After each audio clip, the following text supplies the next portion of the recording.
BBM, BBM, BBM bangag. Ang mga files ko, kung hindi ang laman ng mga files na ito na may kopya din ang DPWH na ibigay nila sa ombudsman. Kaya ang tanong na lang, bakit nila hindi inilalabas ang mga files na ito? Kung hindi po niya aminin yan, lalo kong sasabihin na hindi siya nagsasalita ng totoo. Oh. Yes. Good morning mga kasama. Nandito na naman si Kuya Gus nagbabalik. At syempre, kung di ka pa nakasubscribe sa ating channel, pa-subscribe na lang po at hit mo na rin yung bell para update ka sa ating mga video. At kung nahihirapan ka ho makita o mapanood ang ating channel, madali lang po yan. Punta lang kayo sa YouTube. Search nyo lang po sa search bar ang pangalang si Kuya Gus. Lalabas na po yan. Umalag na si Boy Paos. Ano naman kaya mga pasakali mo, Boy Paos? Kilala niyo ba si Boy Paos? Siya lang naman yung gusto ng transparency na sabi ng kanyang amo ay ibulalas sino yung mga magnanakaw. Pero parang ngayon, lumalabas ang katahimikan ng mama. Ha? Huwag niyo na kasi pinaglulukong taong bayan. Please! Ano ba yung mga balita ngayon? December na. December na. December 31 na o dispiras na mamaya. May makukulong pa ba? At hangang-hanga si Atty. Hararoque dito kay Congressman Libiste. Binangga ang sindikato ng gobyerno. Atty. Rowan Naganson, nagsalita na rin. Nag-live na. Ito yung sinasabi ko, privilege speech ata ito eh. Isyong ibinabato sa kanya, si Kong Libiste. Nagsalita na rin. Naku po. Huwag na natin isama dito yung naging congressman na Antipolo. Nakikipag-away sila yung mga kasamahan. Huwag daw batikusin dahil sumakabilang na raw. Sabi ko nga sa iyo, pag maraming galit, galit talaga eh. Pag wala kang ginawa sa tao, wala kang ginawa sa gobyerno na maayos, galit ang tao. Tama nga naman. Pasok, ito? Pinalagaan ni DPWH Secretary Vince Dizon ang panibagong aligasyon ni Batangas Representative Leandro Libiste na sangkot mismo daw ang kalihim sa allocables at insertions noong nasa Basis Conversion and Development Authority pa siya. Maging ang mismong BCDA tinabla ang pahayag ng kongresista. Para sa karagdagang detalye live mula sa Maynila, nasa frontline ng balitang yan si Gerard de la Peña. Gerard, pati pala itong panahon ni Dizon sa BCDA naungkat eh. Ano pang sinasabi ni Libiste tungkol dyan? Nako, tama yan, Ruth. Sari-sari na nga naglalaba sa mga alegasyon kaugnay dito sa tinatawag nating Cabral Files. At ang pinakahuli nga dyan ay yung pagkakasangkot umano nitong si Public Works Secretary Vince Dizon sa mga budget insertions at allocables nung siya ay nandoon pa sa BCDA. Bagay na itinanggi na ng kalihim. Sa isang pahayag ay sinabi ni Dizon na wala siyang kinalaman sa anumang malisyoso at walang basehang mga aligasyon ng pagkakaroon ng budget insertion para sa mga flood control projects para sa BCDA. Nagsilbing President at CEO ng BCDA si Dizon mula 2016 hanggang 2021. Nasa pribadong sektor si Dizon bago siya kinuha ng administrasyon para pamunuan ng Department of Transportation at kalaunan ang DPWH. Naglabas na rin ng hiwalay na pahayag ang BCDA kung saan sinabi ng ahensya na wala itong anumang flood control projects na pinondohan ng budget insertions, allocable funds o kahit anong discretionary funds ng mga mambabatas. Wala raw ganong pondo para sa anumang proyekto ng BCDA. Nako po, balimbing pala ito, no? Dating na kay Tatay Digong. Ngayon, ito himudwet po. Para lang makapasok ng administrasyon. Wow. Alam mo, mama, oo. Pag ganyan papasok ka sa politika, dapat meron ka sariling linyada. Palagay ko ito gustong maging to eh. Yung exposure mo malabo yan. Hindi ka tatangkilikin kasi nakitaan ka na doon sa kabila, ngayon nandiyan ka. Saka kung ano man yung nagiging issue sa'yo, baka totoo, sabi ni Aling Ledesma. No? Hindi naman sisiklab ang apoy kung walang usok. Baka meron. Ayun lang na pahiwati ka dito sa usapin na ito. Sorry, hinubo na tayo. Medyo Makatinilala muna natin, ano? Oo. At ito ang mensahe ni Attorney Harry Roque dito kay Kong Libiste. Nagpapasalamat siya may gantong tao na tumatayo para sa bayan. Kinakalaban ang mga sindikato ng gobyerno. Hello! Akala nyo hindi ako makakapag-live, no? Dahil late na eh. Hindi pa ako nagla-live. Well, alam ko po na ang huling live ko ay 27 pa. Hindi ko po makakalimutan yung 27 kasi hindi yung araw na yung bumisita kong anak ay umuwi. Pero nagkaroon naman po ako ng Merry Christmas kasi nabisita ako ng isa kong anak, no? Siyempre, naging sad nung umuwi, pero we have to keep on going. Fight, fight, fight lang po. Yan talaga ang ating motto. So anyway, alam nyo, kung tutuusin talaga, ako'y narito ngayon magkakape kasama yung mga kaibigan, no? Malayo po itong pinuntahan namin sa kape, pero it's a historical place, no? Pero importante na mag-live tayo. Bakit? Kasi feeling ko, pinagtutulungan ng mga bangag itong si Congressman Leandro Legarda Leviste. Dahil doon sa tinatawag na Cabral Files. Kita nyo ha, unang-una, ang sinabi nila ay, nako, yung Cabral Files na yan, sapilitang kinuha yan ni Leandro Leviste. Ano ibig sabihin nun? Ibig sabihin inamin nila na authentic nga. Kasi bakit naman Tama. kukunin ng sapilitan ng isang bagay na hindi naman totoo? Tama. Pero at the same time, ito namang si ombudsman. Ang sinabi ang pinakita lang sa amin ay partial, hindi yung buo. Pero ang sinabi naman talaga ni Congressman Leandro Leviste na pinaniniwalaan ko naman, talaga namang binigay nila at pinakita niya. Malaya niyang pinakita yung files sa ombudsman dahil alam naman niya na sa ating saligang batas talagang tanging ombudsman lang naman talaga may kapangyarihan na gumawa ng kaso, no? Sang-ayon doon sa Cabral Files. Tapos syempre, itong si Vince Dizon na hindi ko alam talaga kung bakit ganyan ngayon ang sinasabi ni Vince Dizon. Pero alam ko kasi matino naman si Vince Dizon yan, no? Kailan Nung pa? kami magkasama sa kabinete ni Tatay Digong, no? Pero ngayon, pinasisinungalingan niya na may alam daw siya sa Cabral Files. Pero ang version naman ni Congressman Leviste na talagang alam naman ni Secretary Dizon yan at parang sinusugad pa niya yung pagkuha ng files at para ipasa publiko nga yung files na yan. Ako, pagkakaalam ko kay Secretary Dizon, yan ang gagawin niya. Kasi si Secretary Dizon, ang pagkakaalam ko sa kanya, siya ay matino at malinis at he believes in transparency.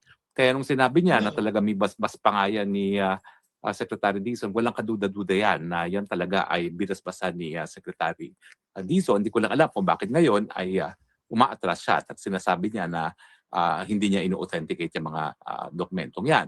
Sigurado maraming madadamay.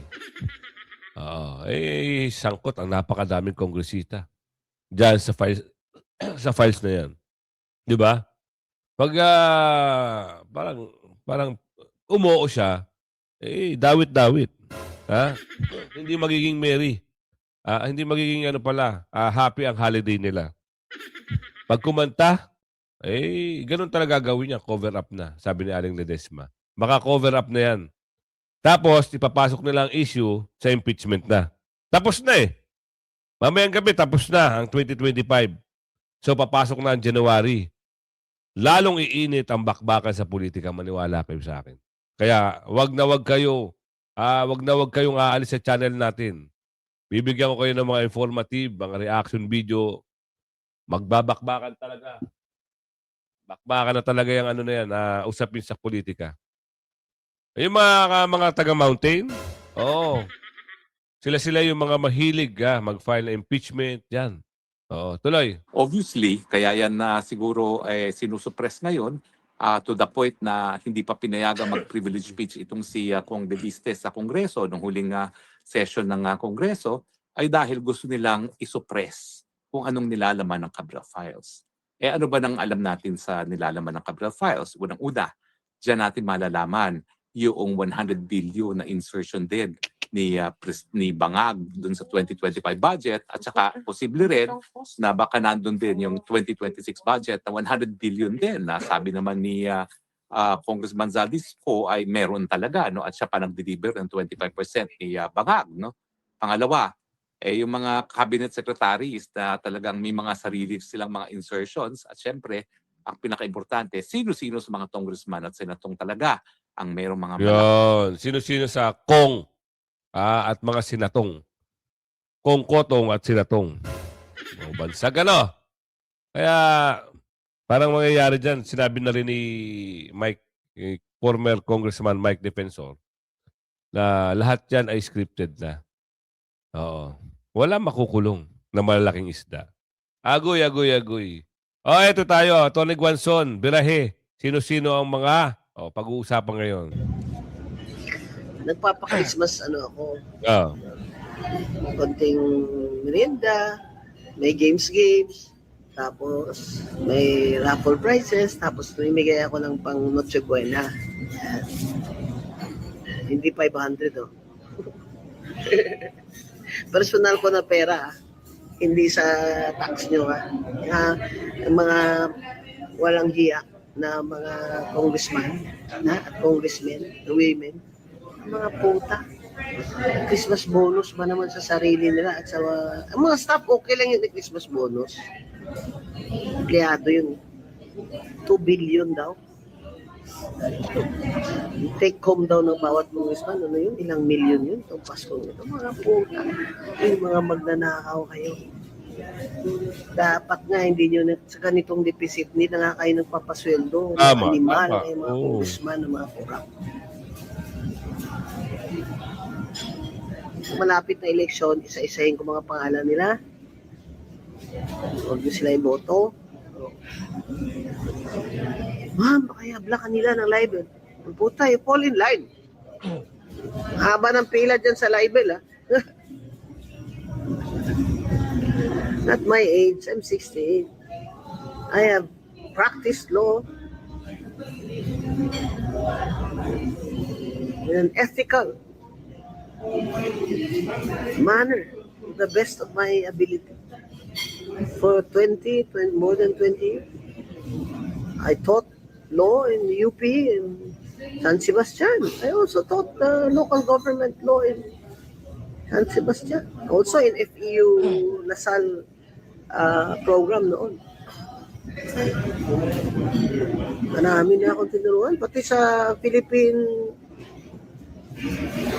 National Police Academy ba yun? Oo, dyan sa Taguig. Turo ako dyan ng human rights. Women's rights and human rights. Pinakamahirap na estudyante yung mga pulis. Alam mo kung sino, yung mga ranggo ng kapitan gusto mag-major, kailangan required sila dun sa klase ko. Kaya nga ako pinili dun. Binabagsak ko talaga yung mga hindi pumapasok.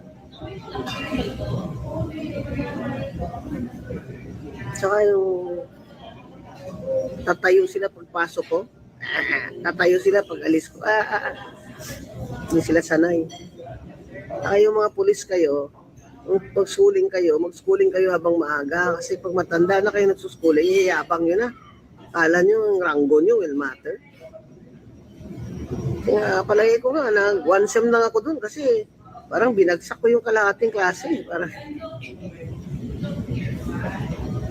masisira yata yung promotions ladder ng iba doon, kaya nagreklamo. Akala ko, ay nako, matatapos na yung taon, wala man lang good news ako kay BBM. Ha! Biglang nag-minus 3 ang survey.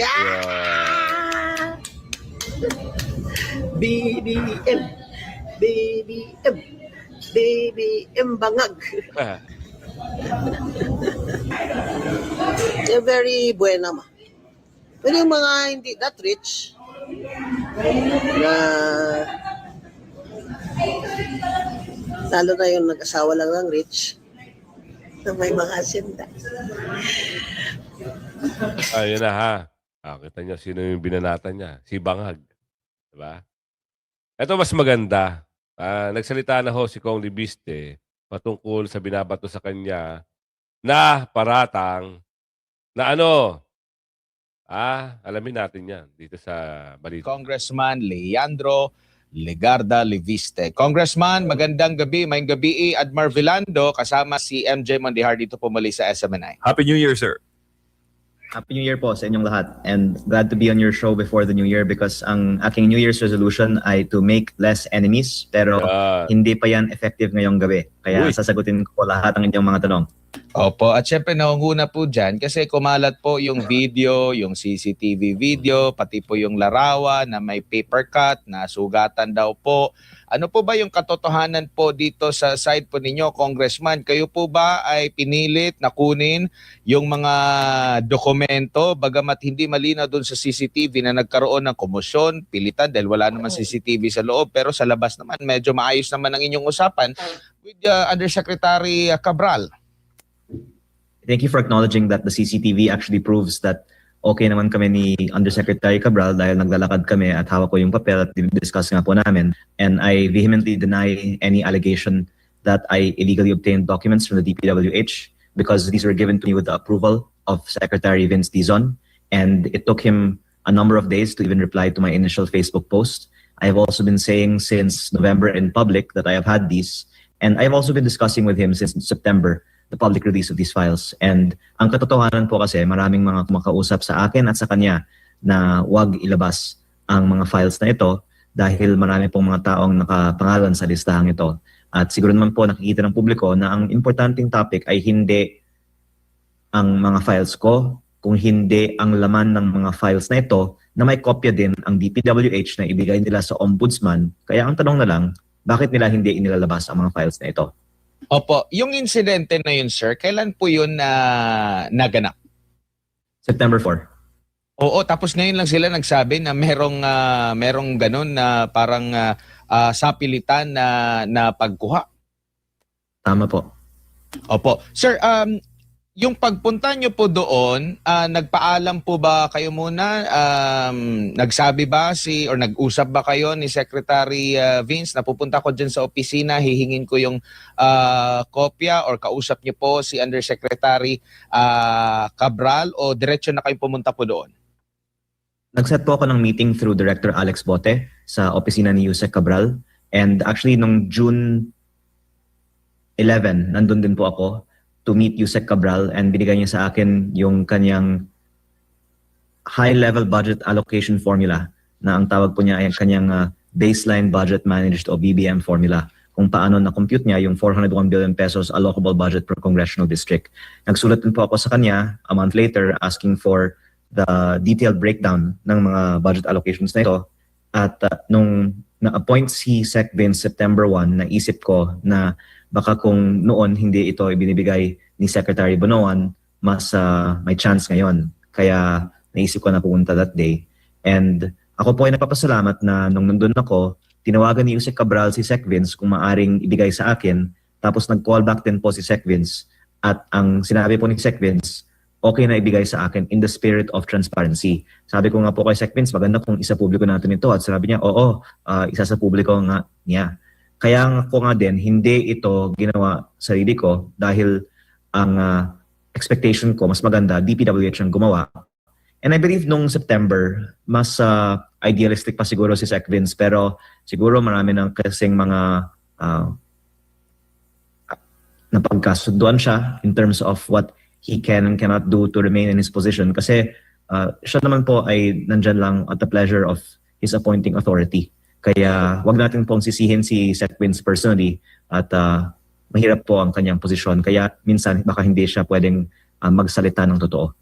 Opo, meron pong ilan na nagpahayag ng pagkabahala doon po sa sinasabing pinilit daw po ninyo na kunin yung files. Kung ganun po yung mga naging senaryo, meron ba kayong natanggap din na text mula kay Dizon na parang pinapaalalahanan ka bakit ganun yung nangyari? Ganun din si Undersecretary Cabral. Kailan yung last communication po ninyo with Secretary Dizon na bago po yung interviews niya na sinisita nga kayo dahil di umano'y sa pilitan yung kinuha ang file? Actually, I think abroad si Sec Vince ngayon and hindi siya masyadong accessible sa media and we are trying to contact him pero baka wala din siyang magandang sagot kasi nga only every few days siya nakakasagot sa mga katanungan ng media. Ang I think best is kung kaming dalawa humarap lang sa media at palipaliwanag lang namin kung bakit hindi ng DPWH isinasa publiko ito. Pero ang sagot ko ay actually marami kumuusap sa akin at sa kanya at pwede naming pangalanan lahat ng mga nasa listahan na nakiusap na wag ilabas ang listahan. Kung hindi po niya aminin yan, lalo kong sasabihin na hindi siya nagsasalita ng totoo. Opo. Mula nung September po, nung pumunta po kayo doon and prior doon, meron kayong usapan na with Secretary Vince. Hanggang sa kasalukuyan, meron po ba kayong pag-uusap in between doon po? Bago po siya nag-abroad? Marami po. After September 4 kasi ang budget hearing sa Kongreso. Tapos meeting din kami sa LAS at sa telepono din. At ako po ay naniniwala talaga na gusto ni Sec Vince ng reforma sa DPWH. Pero tulad po ng yung pagbaba ng presyo, yun po yung isinusulong ko. Tapos isinulong din niya. Pero nung inayawan ng iba, binalik yung presyo. Diba? Kaya ang sitwasyon po ni Sec Vince ay napakahirap. Pero kaya ko din po yan bibigyan bilang konteksto. Kaya din minsan hindi siya pwedeng magsabi ng totoo. Opo. Muli nating linawin, Congressman, kasi ang baka ang intindi ng ating mga kababayan o ilan na pag nandoon yung pangalan mo sa listahan, masamang tao ka na.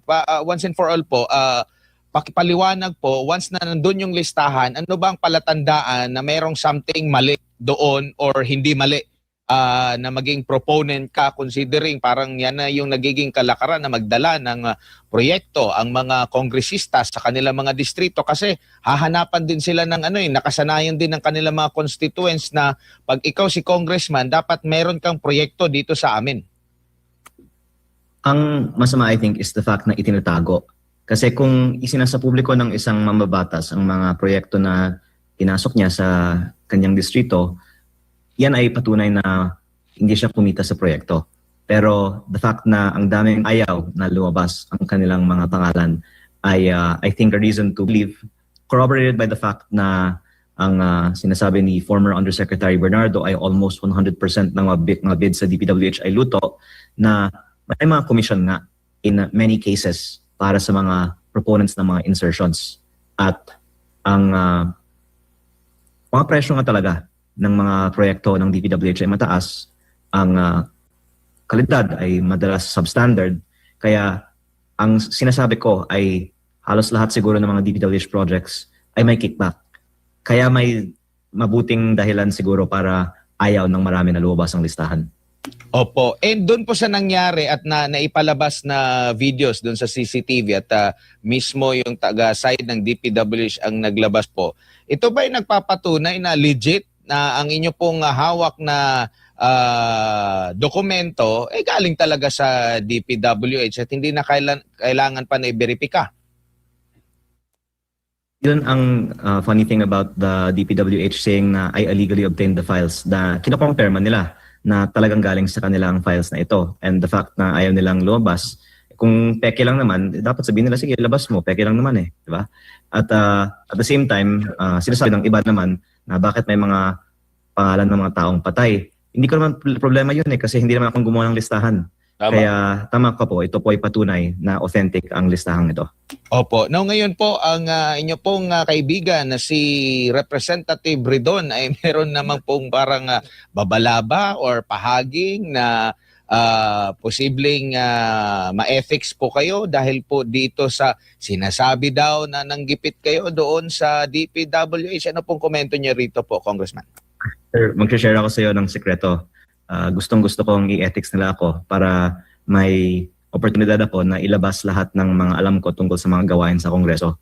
Kasi alam niyo sir, nung Lunes, gusto ko sana mag-privilege speech. Pinatayan ng mikropono, tapos nag-adjourn ng session in less than 1 minute. Kaya mabuti po i-ethics nila ako para pwede akong magpahayag ng pahayag na lang sa Kongreso. Yung sinasabi ko po kay Congressman Redon, ang kanyang party list, Bicol Saro, ay may 150M insertion sa 2025. Dalawang road project, 75 million pesos each. Meron din po insertion sa 2026 kasi kaming lahat ay hiningan ng submission ng at least 150. Yung mga party list nga po, 160M per party list. At mukhang pag pinapahayag ko mga ito, maraming mga nagagalit na nabubulgar ang kanilang pinagkikitaan. Kaya hindi ko naman po sinasabi na may masamang ginawa si Congressman Redon sa kanyang mga insertions di umano ng kanyang party list.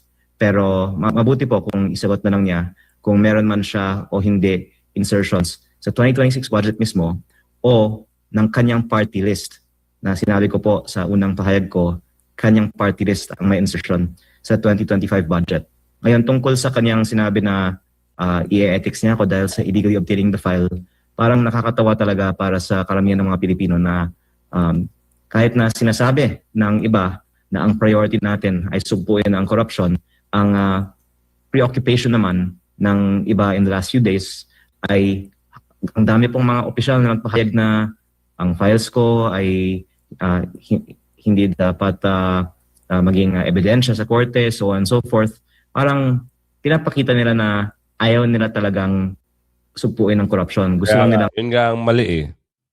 Kung kailan malapit na matukoy ang mga magnanakaw at mga sindikato sa gobyerno, kanya-kanyang cover up na. Kaya maganda nandito to si Congressman Libiste. Tuloy mo lang, Congressman, isiwalat mo. Pag ginawa nila na i-ethics complaint ka nila, ilabas mo na lahat yung mga files na yan. Kaya umabot ka sa video natin ito, ha? Merry ba ang Pasko nyo? Happy New Year sa ating lahat. Ha? Hanggang sa muli, bye-bye.